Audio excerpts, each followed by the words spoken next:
Boa tarde, boa noite ou bom dia, não sei que horário os nossos queridos internautas vão assistir. Hoje nós temos um episódio especialíssimo. Nós estamos aqui com um dos mais importantes economistas brasileiros em atuação, seguramente sem favor nenhum, professor José Luiz Oreiro. Muito obrigado, professor, uma honra. Eu que agradeço, Zé Márcio. Recebê-lo. É autor de inúmeros trabalhos e um dos autores da teoria novo desenvolvimentista, junto com o professor Bresser, com Paulo Gala, Marconi e Luiz Fernando de Paula. Isso. Professor, muito obrigado. A gente costuma aqui fazer um mini Wikipedia da tua trajetória e aí começamos. Obrigado, professor. Bom, uma honra. Obrigado, Zé Márcio. Boa tarde a todas e todos. Meu nome completo é José Luiz da Costa Oreiro. Eu nasci no Rio de Janeiro, na cidade do Rio de Janeiro, no dia 15 de junho de 1971. Né? Sou filho de imigrantes pobres camponeses da Europa. Meu pai é imigrante da Espanha, da região de Galícia. Ele migrou para o Brasil em 1954, né? Quando ele ainda tinha 17 anos. Minha mãe, Ana da Costa Moinho, ela migrou um pouco mais tarde, acho que foi em 56, 57. Eles se conheceram no Rio de Janeiro, na Praça Paris, né? Se casaram em 1970, eu nasci em 1971. Né? Então, eu sou filho único de imigrantes camponeses da Península Ibérica. Tenho cidadania espanhola, junto com a minha cidadania brasileira. Né? Morei toda a minha juventude, minha infância e juventude na cidade do Rio de Janeiro. Né? Eu fiz graduação em Economia na Faculdade de Economia e Administração do FRJ. Eu entrei em 1989, terminei em 1992. Aí eu passei na Ampec, passei muito bem, eu fui 21º colocado no Brasil e eu escolhi fazer o mestrado na PUC do Rio de Janeiro, tá? Onde eu fui orientado pelo Eduardo Amadeu, tá?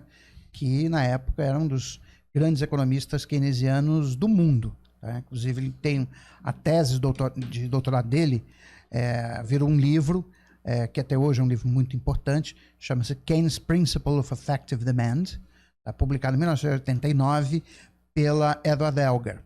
Né? Então, ele foi meu orientador de mestrado. Está um pouco sumido ele, né? Ele tá trabalhando, acho que junto com o Gustavo Franco, lá numa dessas financeiras do Rio de Janeiro. É Rio Bravo, exatamente, é o Rio Bravo. Tá?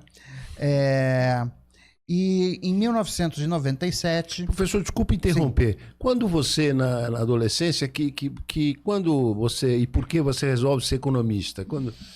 Pois é, Zé Márcio, isso é uma pergunta interessante.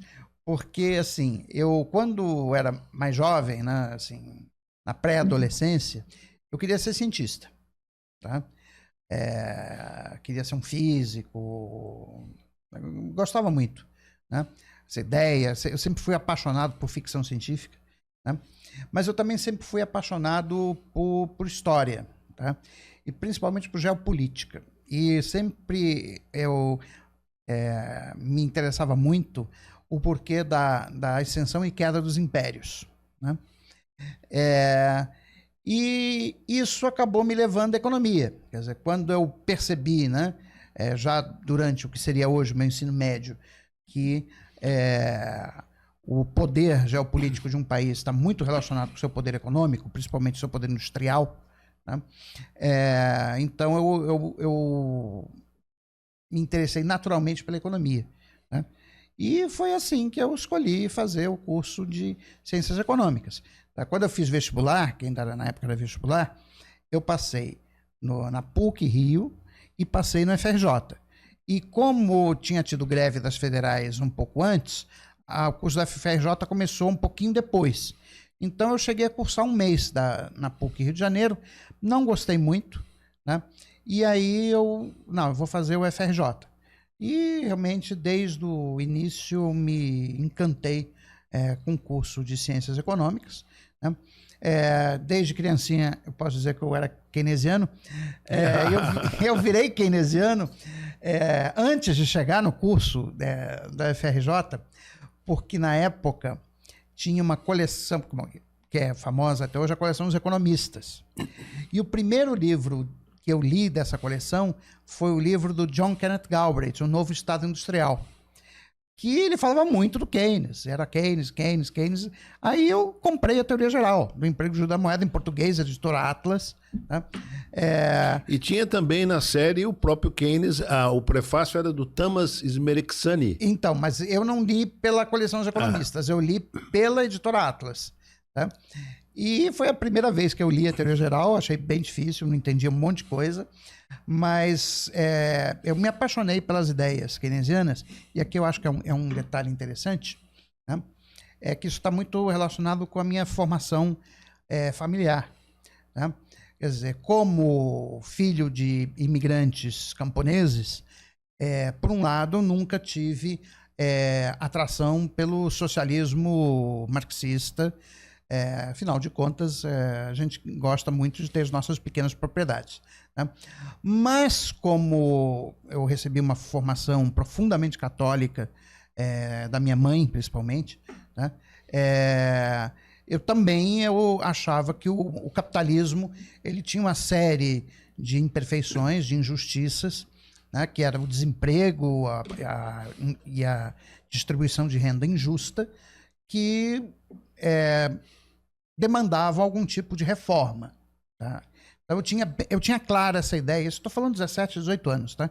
Eu tinha clara a ideia de uma reforma, eu era um reformista, eu nunca fui um revolucionário, tá? Sempre fui um reformista, e eu achava que a economia keynesiana, né, o Keynes, a economia keynesiana, davam as respostas não só técnicas, mas também políticas para meu anseio de que era preciso salvar o capitalismo dos capitalistas, né?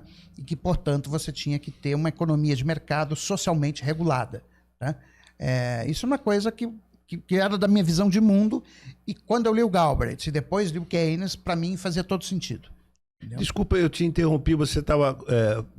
a influência você foi aluno do Edward Amadeu, você estava falando do livro dele, né? Sim, eu fui aluno e fui orientado de dissertação de mestrado. Ah, tá. Aí no doutorado... Então reforçou a tua inclinação. Sim, eu fui para a PUC, né, para fazer tese com ele, dissertação com ele. Tá? Ou seja, para estudar economia keynesiana com o Amadeu. Tá? Que na época que eu fui fazer o mestrado, existiam 3 grandes referências em economia keynesiana no Brasil. Um era o Eduardo Amadeu, o outro era o Fernando Cardim de Carvalho, mas na época ele era professor da UF, né? Que era um centro de mestrado que tinha acabado de ser criado, tal. Acho que tinha sido criado, não sei se foi em 91 ou 90. Né? Não tinha o prestígio da PUC. Não tinha o prestígio da PUC. Né? E o Mário Poças, que estava na Unicamp, São Paulo, assim, eu não pensava em sair do Rio de Janeiro para ir para Campinas. Né? Então, minha escolha natural foi realmente ir para a PUC com o objetivo de fazer a minha dissertação de mestrado com o Eduardo Amadeu. Tá? E foi muito bem sucedido, né? Tanto que a minha dissertação de mestrado, na verdade, foi quase a tese de doutorado, porque da minha dissertação de mestrado eu tirei 6 artigos que foram publicados em revistas científicas brasileiras, sendo que o primeiro foi publicado na Revista Brasileira de Economia, da Fundação Getúlio Vargas, a RBE, em 1997. Esse artigo eu apresentei no encontro da ANPEC em 1995. Em 1995 eu tinha 24 anos. Oxa. Então, assim, foi uma experiência interessante. E aí, em 1996, quando eu terminei o mestrado, eu fiz prova para o doutorado do Instituto de Economia da FRJ, porque aí eu queria fazer tese com o Fernando Cardim, que agora já estava na UFRJ, tanto ele quanto o Mário Poças. Quer dizer, na verdade, eu diria que foram os anos gloriosos da heterodoxia no Brasil, ou o ressurgimento da heterodoxia, melhor dito, tá? Porque o início dos anos 90 foi muito ruim. Tá? A heterodoxia pegou todo o desprestígio do fracasso dos planos de estabilização, né? E aquilo que o Mário Poça chamou, num texto dele, de a cheia do mainstream, ou seja, você tinha a teoria convencional ocupando todas as áreas, mesmo áreas que antes eram de domínio de heterodoxos, como, por exemplo, teoria de desenvolvimento econômico. Tá? Por exemplo, tem um texto do Robert Lucas sobre crescimento de capital humano de 1988. Tá? Já falando de externalidades, que era uma coisa da teoria clássica do desenvolvimento, do Hirschman, né, do Rosenstein-Rodin, etc. Né? Então, quando ocorre o concurso para professor titular no FRJ em 1993, e que o Cardinho e o Poças são contratados, assim, a UFRJ se torna, naquele momento, a grande meca do pensamento keynesiano brasileiro. Tá? E heterodoxo em geral, mas principalmente keynesiano. Tá? E eu não tinha nenhuma dúvida que eu queria fazer o doutorado na FRJ, o que foi ótimo. Quer dizer, foi, além de ter sido muito agradável do ponto de vista pessoal, também eu cresci muito como pesquisador, etc. Né? E terminei meu doutorado no ano 2000. Tá? Então, essa é a minha formação acadêmica. Professor Loureiro, se você puder falar um pouquinho do Cardim, da pessoa, enfim, em que ponto ele te influenciou, como ele te influenciou, se você puder falar um pouco do Cardim. Eu conheci o Cardim em 1991, quando eu era aluno da graduação. Eu estava fazendo tinha uma bolsa de iniciação científica, cujo tema era a questão da demanda efetiva na história do pensamento econômico. Eu acho que eu tenho esse trabalho ainda em algum lugar. Eu fiz ele em WordStar, então, enfim. Não tenho mais o arquivo eletrônico, mas acho que a cópia física está em algum lugar. Né? E eu fui entrevistar alguns economistas, né, para basicamente discutir a natureza da Revolução Keynesiana, se o Keynes tinha ou não tinha feito uma revolução no pensamento econômico. Né? E eu entrevistei 3 pessoas. Eu entrevistei o Ricardo Olipan, eu entrevistei o Mário Poças e eu entrevistei o Fernando Cardim de Carvalho. Né? Foi aí que eu conheci o Fernando. Né? Eu li também um texto dele, que era texto para discussão no FRJ, que chamava Os Princípios de uma Economia Monetária de Produção. Tá? Que realmente aquilo foi muito importante para a minha formação, da visão de mundo. Tá? E foi aí que eu comecei eu conheci o Cardim. Durante o meu mestrado na PUC, eu fiz uma disciplina na UFRJ com ele. Ele dava tópicos especiais de economia keynesiana. Ele tinha acabado de lançar o livro dele, Mr. Keynes and Post-Keynesians. Um sucesso, né? Foi um sucesso, exatamente. Tá? E aí o curso era o livro. Tá? Então foi muito interessante. E dali, realmente, eu falei, não, eu realmente me identifico com uma corrente pós-keynesiana, etc., é isso que eu quero ser. Destacar para os nossos internautas, o professor Cardim morreu precocemente, né? Tinha 64 anos. Quase 65, né? Ele morreu em maio de 2018. Né? Então, e aí, bom, eu fiz doutorado, né, na FRJ. Quer dizer, na verdade, o Cardim foi meu co-orientador de mestrado. Tá? Que o orientador foi o Amadeu, o Cardim foi meu co-orientador. Depois foi meu orientador de mestrado. Né? E assim, o Cardim, além de, óbvio, ter sido o meu mestre, quer dizer, no sentido de que muito da minha visão de mundo vem dele, assim como vem do Amadeu, também do Mário Poças. Né? Ele foi meu amigo, assim, e era uma pessoa, primeiro, de um senso de humor muito refinado, né? Ou seja, era um humor que não ofendia as pessoas. Era uma pessoa extremamente culta, ou seja, ele os interesses dele não se limitavam à economia. Era uma pessoa que podia falar sobre vários assuntos com conhecimento de causa, e era um grande apreciador de Johann Sebastian Bach. Né? Então, o que realmente já o faria uma figura humanamente notável. E, bom, aí você começa a lecionar quando? Pois é, eu sou um professor precoce, né? Porque quando eu estava no mestrado da PUC, em 1993, eu fiz concurso para professor substituto em julho de 93, na Universidade Federal Fluminense. Então eu comecei a dar aulas, Zé Márcio, com 22 anos. Depois nunca mais parei. Como eu estou com 53 anos, isso significa que eu tenho 31 anos de magistério. Tá? Foi a única coisa que eu fiz na vida, tá? Foi ser professor. E nitidamente dá para perceber que você tem prazer em ser professor, né? É uma vocação. Tá? Quer dizer, assim, é quase no sentido religioso. Só que eu costumo brincar é que a minha vocação me permite casar. Tá? Coisa que aos padres e a quem tem vida consagrada não lhes permite, mas eu realmente tenho uma vocação que é a de ser professor. Pesquisador é uma consequência, tá? Porque eu gosto muito de estudar, tá? Sempre gostei. E, na verdade, ser professor foi a maneira que eu descobri para ganhar a vida estudando, né? Mas é realmente uma vocação que eu pretendo continuar até o último dia da minha vida. Nos 45 anos que te restam, você vai continuar... Isso, nos 45, pelo menos, né? Pelo menos. Pelo menos. Pelo menos é ótimo.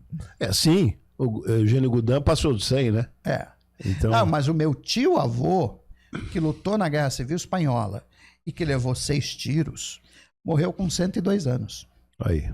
Então, você já tem um a longevidade genético na família Oreiro. Trunfo genético. Né? Não, tem. Como é que você conheceu o Bresser? Pois é, começou essa parceria.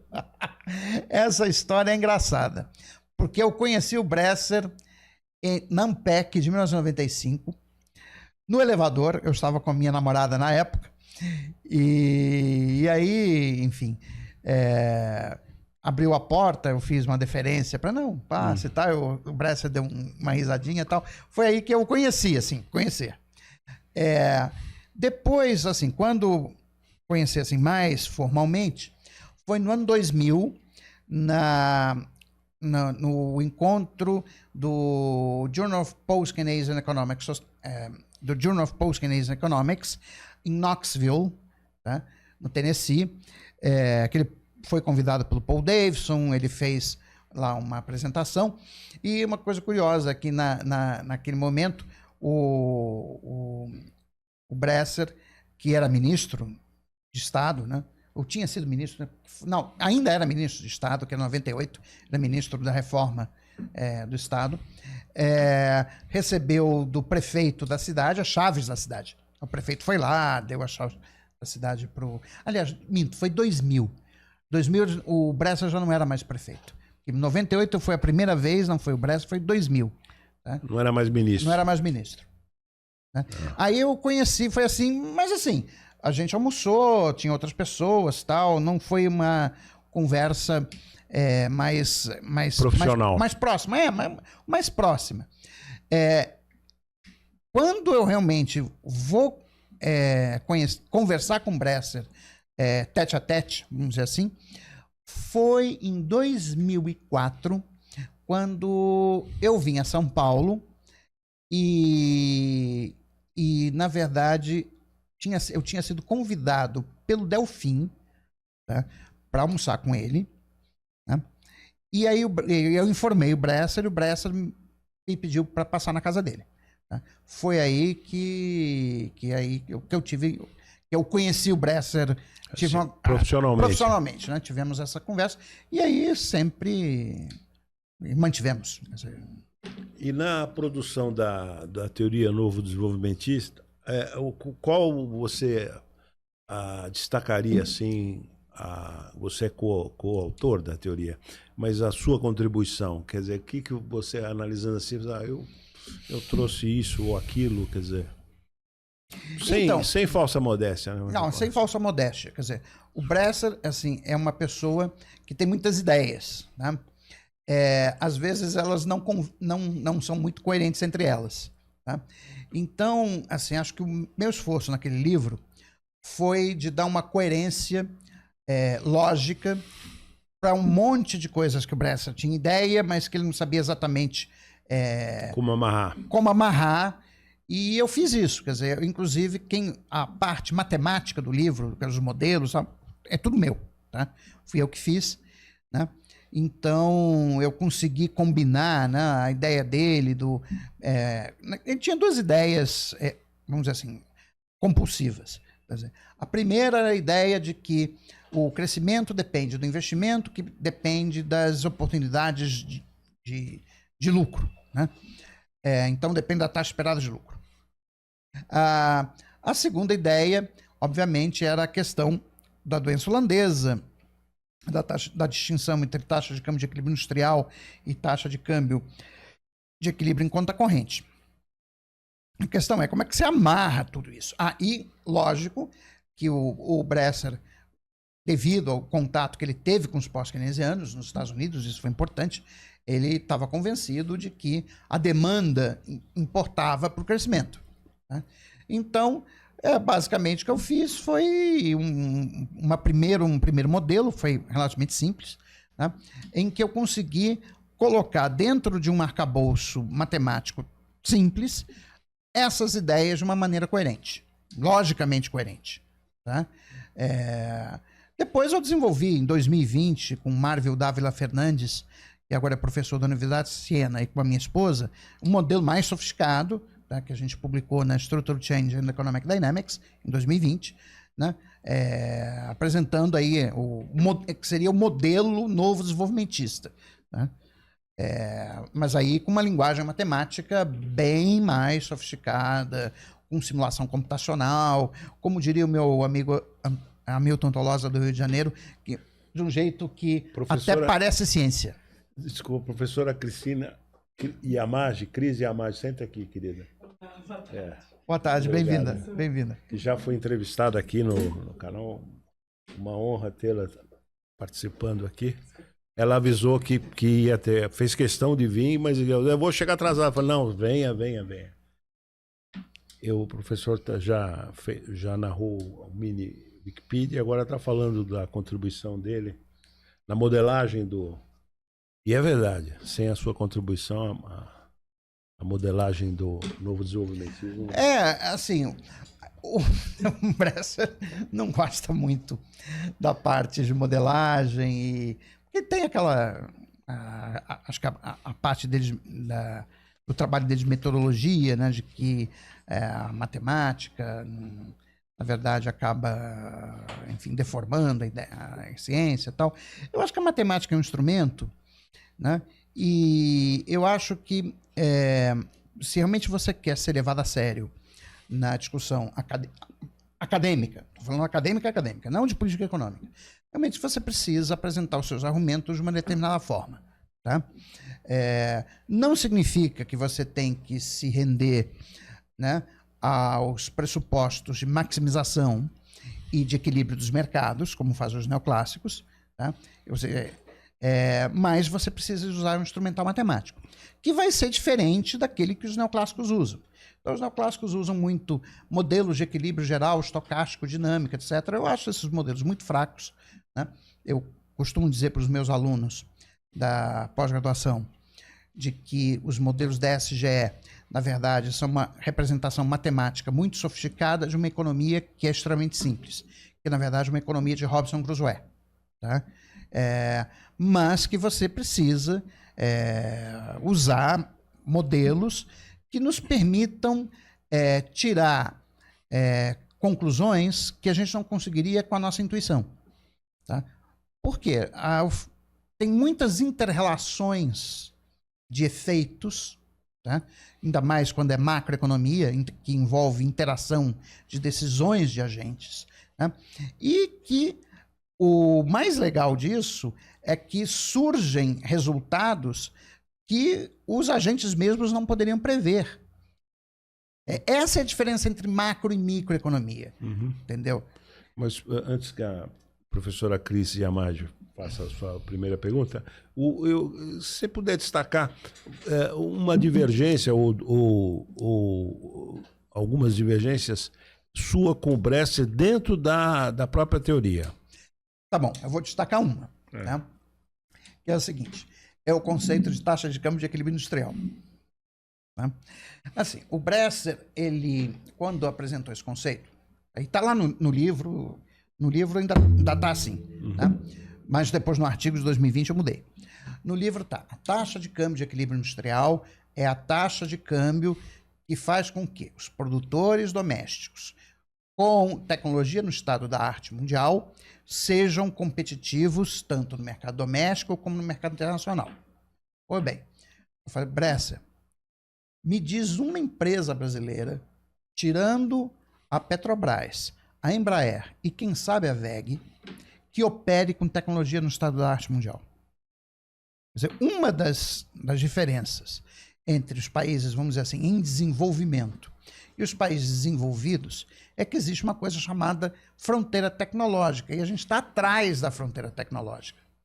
Então, conceito... Talvez uma brincadeira, talvez só a JBS com o From Goiás, né? A forma de cortar a carne, isso é piada, mas é verdade. Mas brincadeira. Não, mas assim, eu acho que a Embraer, na questão de produção de aviões de porte médio, ela está na fronteira internacional. A Petrobras, em extração de petróleo em águas profundas, está na fronteira internacional. A WEG é um grande exportador de bens de capital, então, porque, enfim, se é um grande exportador, é porque também deve estar operando... E com fábricas na China. Pois é, na fronteira tecnológica.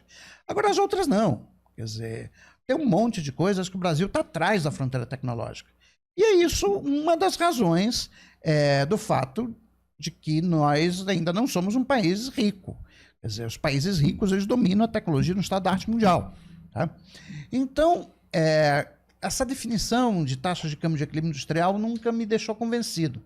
E eu pensei uma outra. Quer dizer, quando você fala em equilíbrio, qual é o conceito que te vem à cabeça?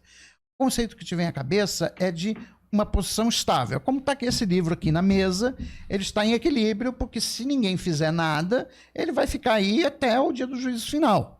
Tá? Ou seja, uma posição de repouso. Bom, equilíbrio industrial. Então, a indústria está em repouso. O que seria o repouso da indústria? Eu pensei, bom, o repouso da indústria seria uma situação na qual a importância da indústria na economia está estável. Como é que eu vou medir isso? Pela participação da indústria de transformação no PIB.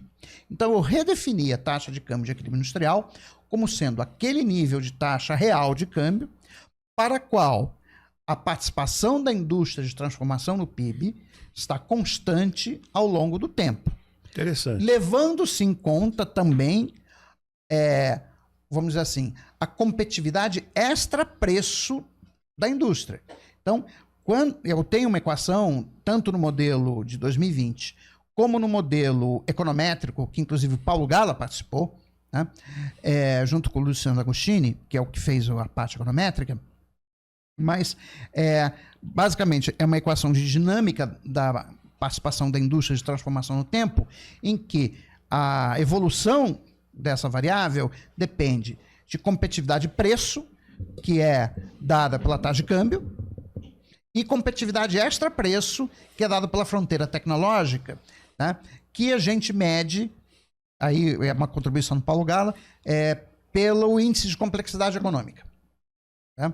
E aí o que acontece? A taxa de câmbio de equilíbrio industrial vai ser aquele nível de taxa de câmbio que faz com que, nessa equação, a participação da indústria de transformação seja constante ao longo do tempo. Professora Cris. Professor, eu vi que o senhor tem algumas pesquisas sobre o sistema financeiro nacional, né? Sempre em debate, em que se busca competitividade, mas que tem uma matriz ainda, digamos, de política bancária e de estrutura legal institucional da década de 60. Apesar, né, de uma Constituição desenvolvimentista que traz um sistema enfim, que o sistema financeiro nacional é colocado como propulsor do desenvolvimento, ele ainda é bastante ultrapassado, digamos assim, do ponto de vista de estrutura, ou deixa na mão do regulador toda a decisão técnica, digamos assim. E aí, quando a gente olha para o sistema financeiro nacional junto com o novo desenvolvimentismo, como é que a gente começa a repensar nesse sistema dentro de uma organização econômica que faça sentido para operacionalizar essa teoria, essa escola, e que faça sentido para o desenvolvimento nacional também, porque parece que ele não tem servido tanto para isso como a gente gostaria. Então, essa é uma boa pergunta. O nosso sistema financeiro, tá, ele ficou hipertrofiado por conta da inflação alta.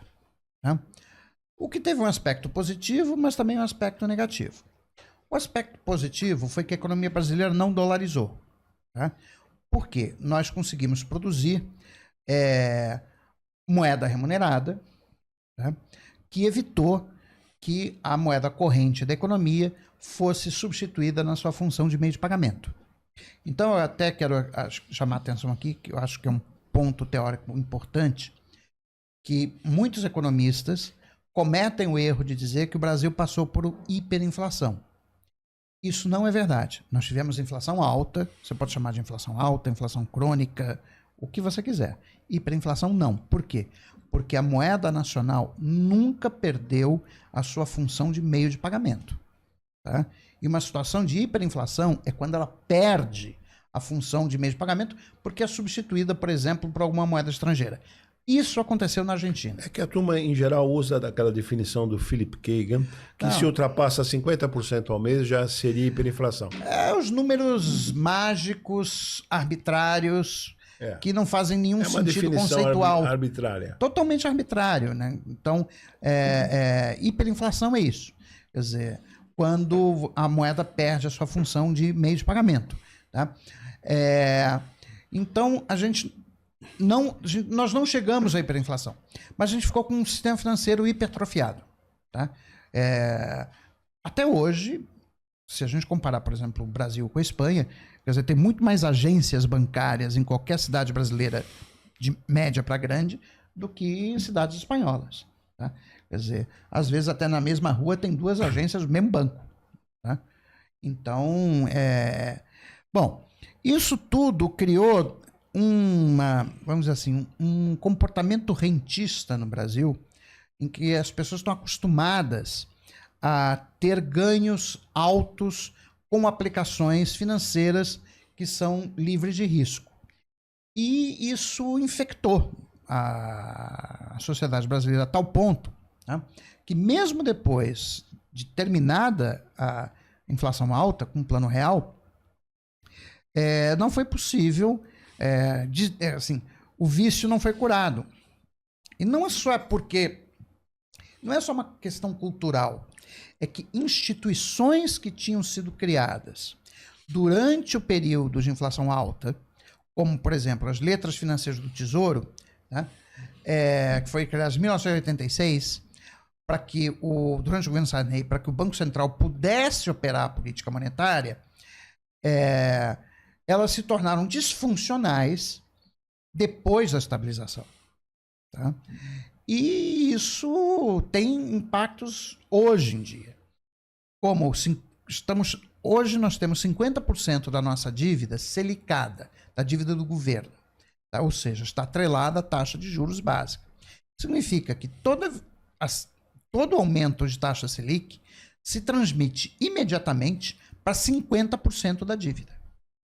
Tá? Então, o impacto fiscal da política monetária é gigantesco. Tá? E isso é uma coisa que tem problemas, óbvio, não só de distribuição de renda, mas também sobre o orçamento público. Quer dizer, o Banco Central divulgou um relatório em agosto, mês passado, né, mostrando que no acumulado de 12 meses até agosto, o setor público consolidado, que inclui governo federal, estados, municípios e empresas estatais, havia pago de juros eu não estou falando da amortização, juros da dívida pública, nada mais nada menos do que 855 bilhões de reais, ou seja, 7,5% do PIB. Tá? Bom, nesse contexto, fica muito difícil você fazer um ajuste fiscal para estabilizar a relação dívida pública-PIB. Tá? Isso é a razão das minhas discordâncias recentes com o ministro da Fazenda. Tá? Mas eu acho que o problema fiscal brasileiro é um problema financeiro. Tá? Nós temos que resolver o problema financeiro. Professor Leiro, antes de até que você aprofundasse as observações sobre a gestão Haddad, né? Se pudesse fazer, até porque começou e terminou, a gestão, você foi um crítico severo da gestão do Paulo Guedes. Se você pudesse fazer um apanhado antes de entrarmos no Haddad. Vamos ver aqui. Depois você coloca a tua pergunta. Os americanos têm uma expressão muito interessante que é a seguinte. Ele é teu amigo pessoal, né? O Guedes? Meu amigão. Nossa, eu sou amicíssimo do Guedes. Não, eu gosto muito dele. Né? Porque, assim, nunca foi tão fácil eu criticar o ministro da Fazenda. Mas os americanos têm uma expressão que se chama "It's not even wrong". Ou seja, isso é tão ridículo que não chega nem a estar errado. Né? É o que se aplica ao Paulo Guedes. Quer dizer, o Paulo Guedes não tem a mais remota noção de economia. Quem descobriu a tese de doutorado dele fui eu. Uhum. Fui lá na Universidade de Chicago, vamos ver, qual é a tese do Paulo Guedes? Ele disse que leu 3 vezes o Keynes no original, né? Ele não entendeu, né? Obviamente, porque o Keynes escreveu em inglês britânico, ele mal ou bem entende o inglês norte-americano, né? Mas eu fui lá ver a tese do Guedes. A tese do Guedes são 3 ensaios. Primeiro, a tese do Guedes, da capa até o fim, tem 65 páginas. 65 páginas. A tese de doutorado do Guedes. Tá? Bom, monografia de graduação tem mais fôlego do que isso. Mas, vamos lá, vai ver que são 3 contribuições fantásticas. Bom, basicamente, são 3 ensaios em que o Guedes analisa, ele pega o modelo do Sidrausky, tá? Que é um modelo de agente representativo, tá? Só que ele tira a moeda do modelo do Sidrausky, né? E aí ele analisa o impacto sobre o crescimento de endividamento externo e de endividamento público numa economia sem moeda. Olha que coisa legal.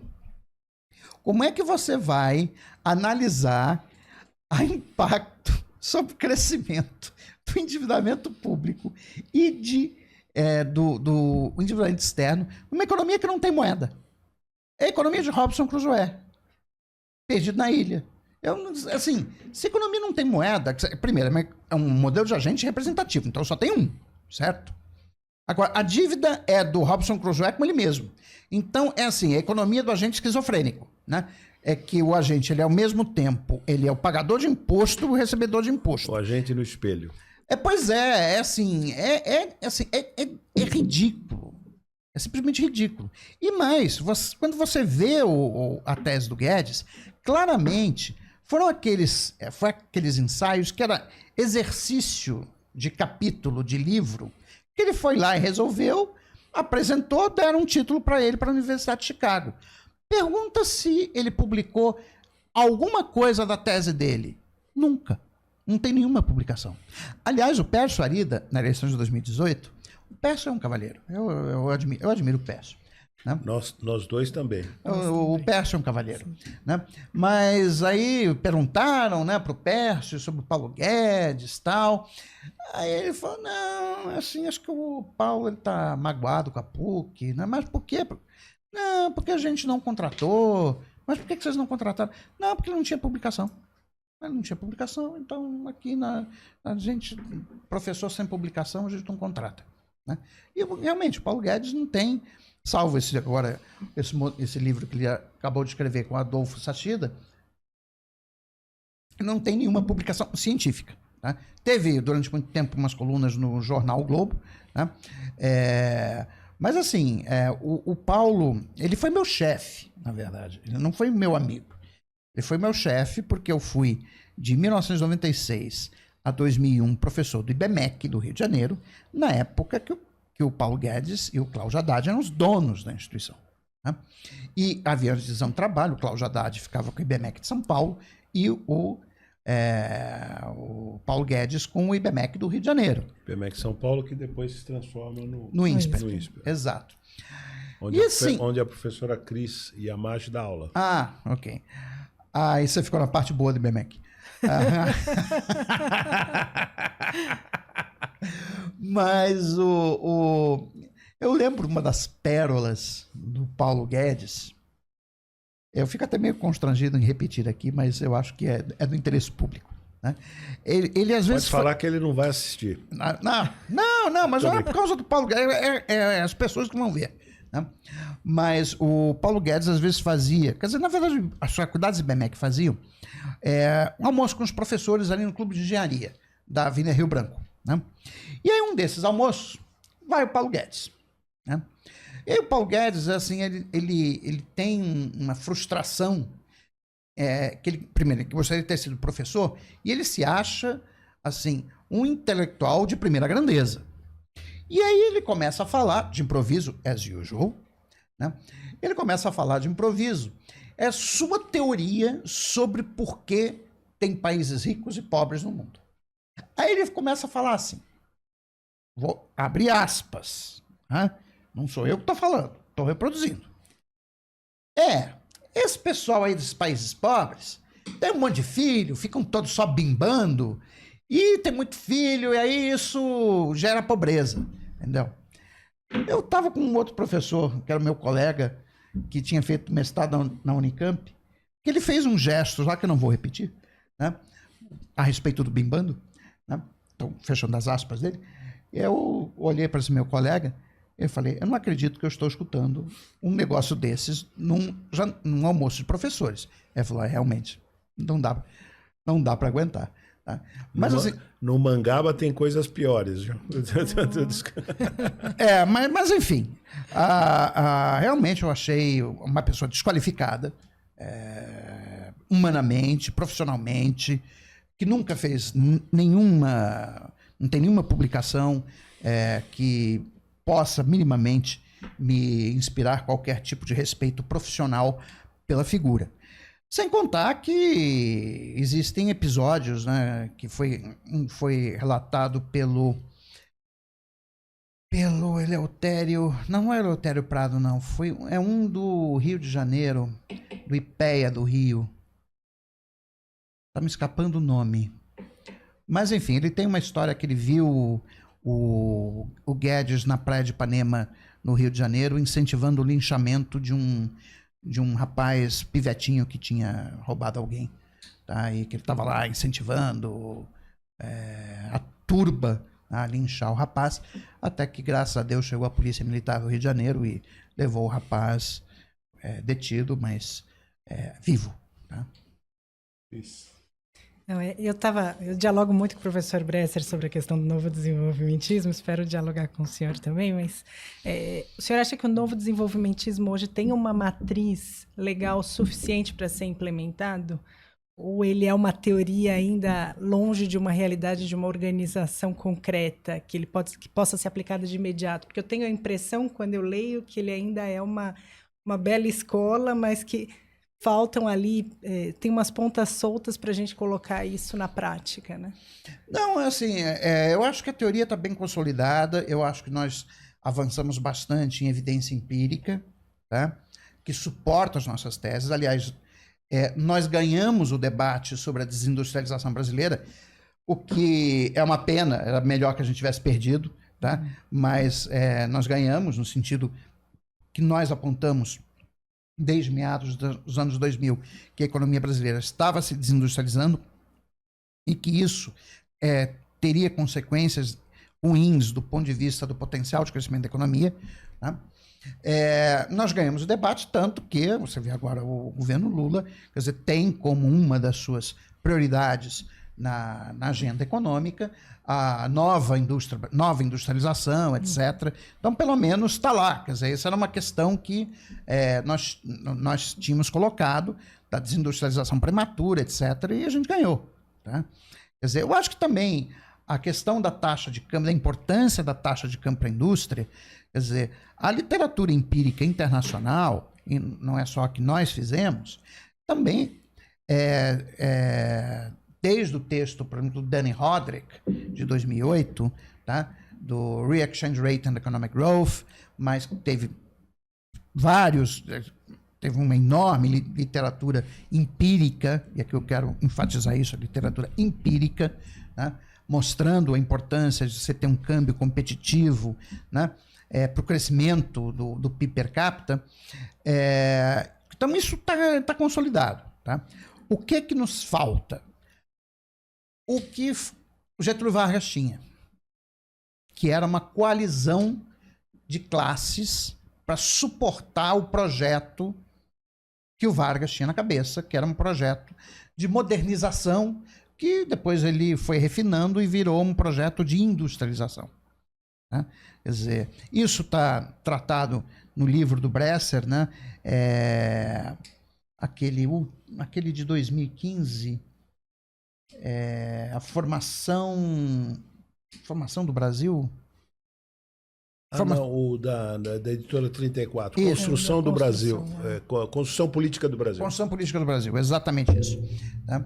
Então, o Bresser menciona a coalizão desenvolvimentista, que apoiou Vargas, que era uma coalizão formada por capitalistas industriais, por trabalhadores urbanos e pela burocracia estatal. Eu acrescentaria que, na verdade, tinha uma outra parte, elemento dessa coalizão desenvolvimentista, que foi uma elite agrária, mas cujos interesses estavam ligados com o mercado interno. Por exemplo,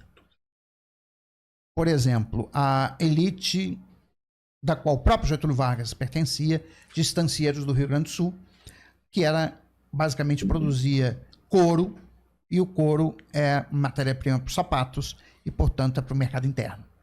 Tá? Então, essa elite agrária da época do Rio Grande do Sul e também alguma elite agrária do Nordeste que estava mais voltada para o abastecimento do mercado doméstico, todos eles apoiaram o Getúlio Vargas. Quer dizer, eu não vejo hoje no Brasil as condições políticas para você ter uma coalizão desenvolvimentista. A indústria acabou. Né?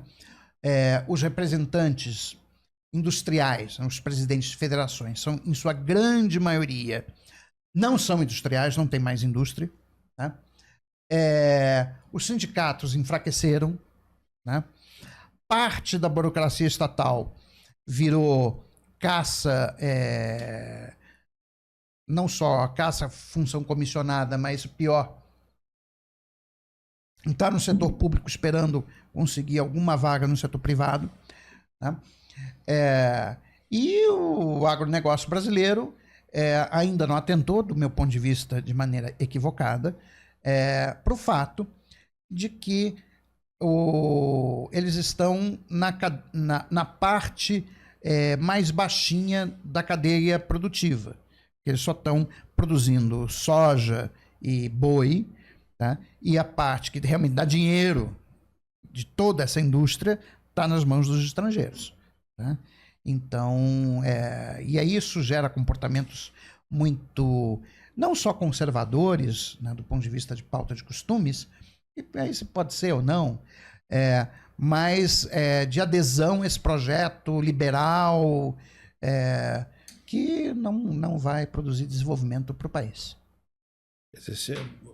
Simplificando assim o entendimento da tua digressão, que foi excelente, você vê que essa teoria não vai dar para ser política.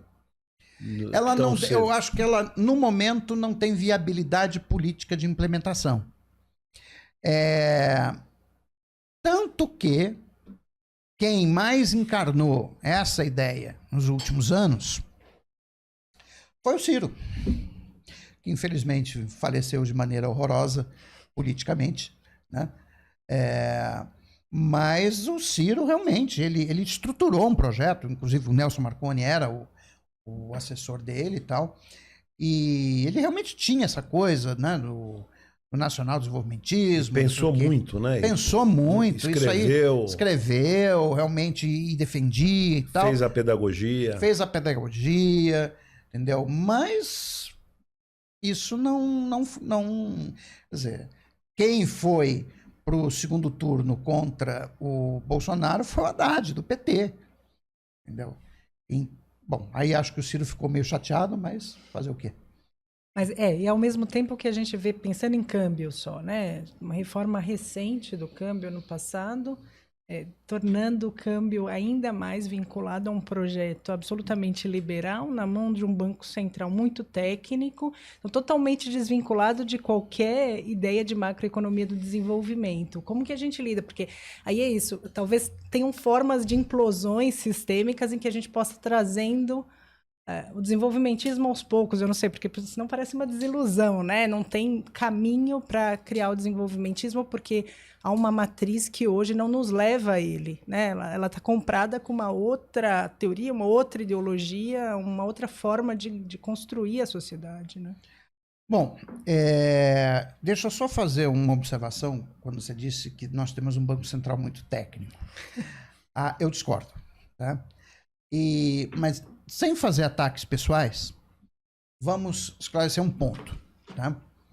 A política monetária é mais arte do que ciência, tá? Se a política monetária fosse 100% científica, política monetária que eu entendo definir a taxa Selic. Bom, você não precisaria de seres humanos para tomar decisões.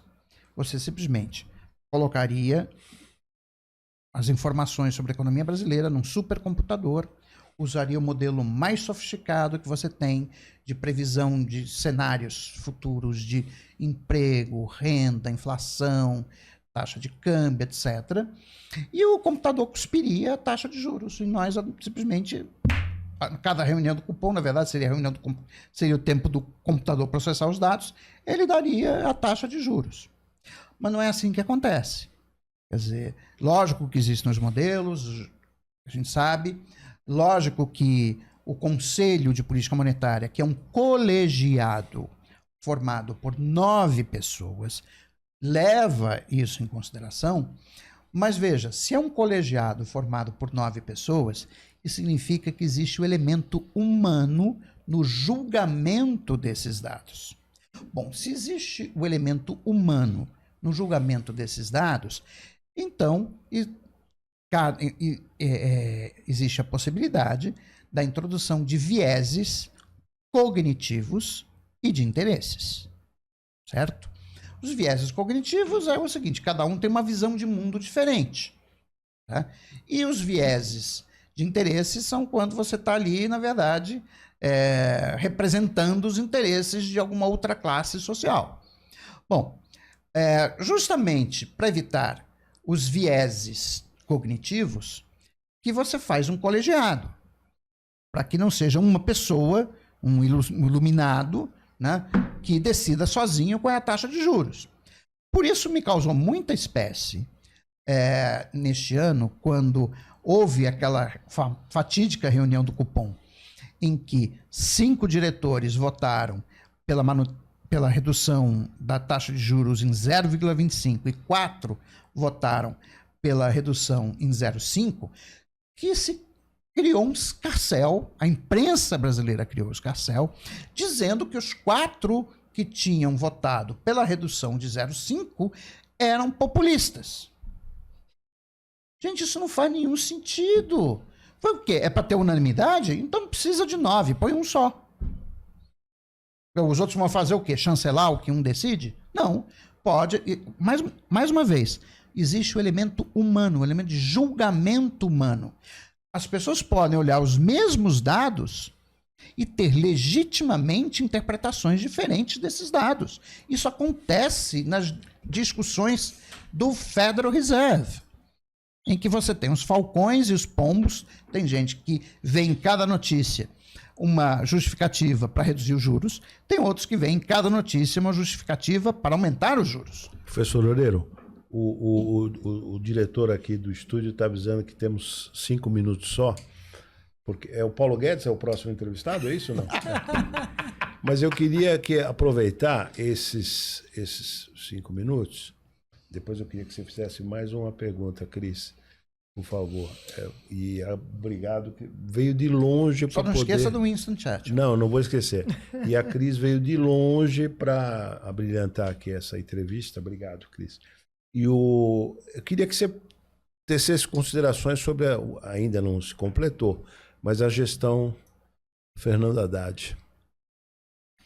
Bom, eu acho que o Haddad teve alguns méritos e alguns deméritos, né? Qual foi o mérito do Haddad? Quer dizer, o mérito foi de ter colocado na agenda do ajuste fiscal brasileiro a ideia de que você tem que fazer o ajuste pelo lado da receita. E que esse ajuste pelo lado da receita não seria feito por intermédio de aumento de carga tributária, mas seria por intermédio de revisão de benefícios tributários que foram concedidos ao longo do tempo, muitas vezes sem nenhum critério, para gente que não precisava. Tá? Então, eu acho que isso ele teve o mérito. Ele também teve o mérito de perceber, né, que você simplesmente não pode chutar o teto de gastos e não colocar nada no lugar. A natureza detesta o vácuo, então é óbvio que você precisava colocar algum arcabouço fiscal no lugar, né, que mais ou menos sinalizasse para os agentes que o governo não era um porra louca, que iria executar uma política fiscal responsável, né, que não iria fazer gastos que fossem ineficientes, populistas, coisas que o Bolsonaro fez, diga-se de passagem, né? Então ele teve esse mérito. Bom, aonde que eu acho que o Haddad errou? Tá? Bom, primeiro, eu já falei isso em outros locais, existem muito poucos economistas na equipe do Ministério da Fazenda. O próprio Haddad, numa entrevista que ele deu para a Globo recentemente, ele mesmo falou, e de certa forma se jactando, dizendo que no Ministério da Fazenda tinha mais advogados do que economistas. Né? Eu acho isso um problema. Tá? Que o Ministério da Justiça tenha mais advogados que economistas me parece razoável. Tá? No Ministério da Fazenda isso não me parece razoável. Tá? Também tem um outro ponto que assim é sempre um ponto curioso, é que quase todos são paulistas ou paulistanos. Tá? Ou seja, e aqui eu estou chamando a atenção porque o Delfim Neto narrou em algum momento de que quando o Costa e Silva o chamou para ser ministro da Fazenda, a única condição que o Costa e Silva tinha colocado é de que o Delfim podia chamar quem ele quisesse, respeitando o equilíbrio entre as regiões brasileiras. Então não podia ser todo mundo do Sudeste, né? Ou todo mundo do Sul, Sudeste. Tinha que ter Sul, Sudeste, Nordeste, Norte, Centro-Oeste. Essa foi a única restrição que o Costa e Silva colocou. E a terceira coisa, né, eu acho que foi um demérito, é que o arcabouço fiscal foi muito mal pensado. Talvez no afã de entregar rapidamente algo para acalmar o mercado, de vez em quando dá faniquito, né? Ele entregou um arcabouço fiscal que é inconsistente. Eu denunciei isso em artigo que eu publiquei no meu blog, depois está publicado na revista NECAT, da Núcleo de Economia, de Estudos de Economia Catarinense. Tá? Eu mostrei que o arcabouço fiscal não se sustentava com as premissas que ele estava baseado. Tá? E aí eu disse que, bom, não vai se sustentar, então vai implodir, ou então vai ter que voltar ao velho ajuste para o lado da despesa. É onde nós estamos agora. E o Gabriel Galípolo, como é que se analisa? Bom, assim, eu não conheço profundamente o Gabriel Galípolo, né? Mas pela sabatina para ele ser apontado pelo cargo, a visão que eu tenho é de alguém que ajoelhou no milho e professou uma nova fé. Ou seja, ele fez apostasia. Tá? Quer dizer, tem pessoas que eu acho, do nosso entorno, Zé Márcio, que tem uma leitura, não, ele é estratégico, depois ele vai mudar, não sei o quê. Isso aí não vai rolar. Tá? Como vai ser a gestão dele, eu não sei. Tá? Mas que não esperem do Galípolo a virada desenvolvimentista na gestão do Banco Central, que isso não vai acontecer. Liz, a última pergunta é sua. Cúpula e articulação do BRICS. Isso é uma alternativa para a hegemonia americana ou não? Eu acho que eu nunca vi uma coalizão de países assumir hegemonia. É sempre um. Tá? Então, eu realmente não acredito no BRICS ser uma alternativa à hegemonia americana. Vamos ver se a China vai conseguir superar os Estados Unidos e se tornar o líder no mundo. Eu ainda tenho minhas dúvidas. Churchill.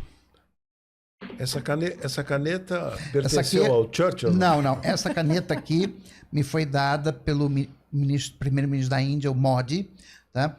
Num evento que eu fui convidado pelo governo da Índia, é a Kautila Economic Conclave de 2022. Tá? Eu recebi dele. Chiquérrima. Pois é. Quase tão Essa aqui eu recebi do Paulo Guedes. Bom, enfim. Cada um tem os amigos que merece. Tô brincando. Mas e o Churchill? Então, eu tenho uma profunda admiração pelo Churchill como estadista. Tá? Eu sei que há uma certa polêmica sobre a figura dele, mas eu acho que o Churchill foi o homem que impediu Hitler de ganhar a Segunda Guerra Mundial. Tá? Num momento que parecia estar tudo perdido. Quer dizer, eu até comentando, né, o resultado das eleições de São Paulo ontem, eu falei com uma pessoa dizendo o seguinte, que o Boulos, ele decidiu perder com desonra, por ter aceitado a entrevista de emprego com o Marçal. O Churchill, quando fez o discurso dele famoso, que daqui a um pouco eu vou fazer a reprodução, do Nunca Nos Renderemos, ele escolheu perder com honra. Mas, ao escolher perder com honra, ele conseguiu a vitória. Tá? Então, eu acho que o Churchill é uma pessoa que pode inspirar muito líderes políticos no Brasil. Tá? Perder com honra, às vezes, é a vitória. Tá? E aí eu vou... Né, pedido do Zé Márcio. Né? Vou aqui declamar, né? O parte não é inteiro. É que na noite passada eu sonhei com o Churchill e ele sabia que o professor viria, ele me pediu isso. Então, então não é todo, mas eu gravei uma parte do discurso, pelo menos a parte final. Tem que pôr o chapéu. Tem que pôr o chapéu.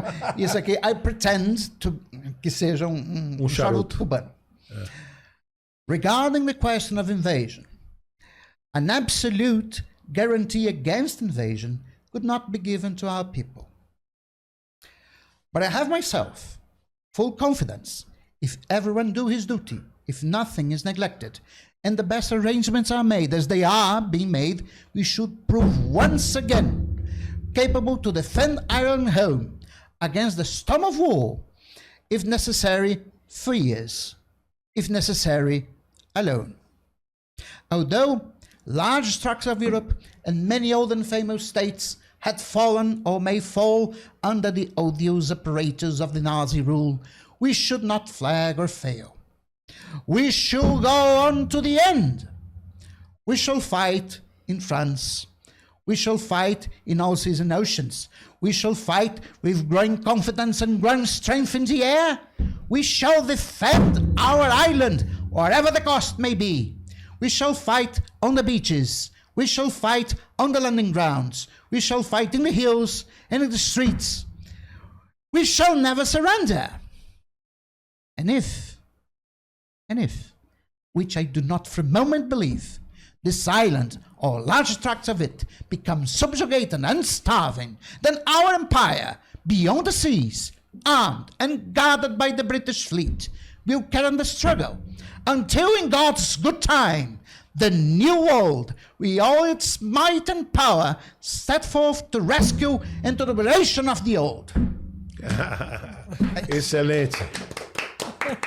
E com o Churchill terminamos essa excelente entrevista. Obrigado, professor Orelha. Eu que agradeço a oportunidade. Obrigado, professora Cris Obrigada. e a Magi. Obrigado a todos.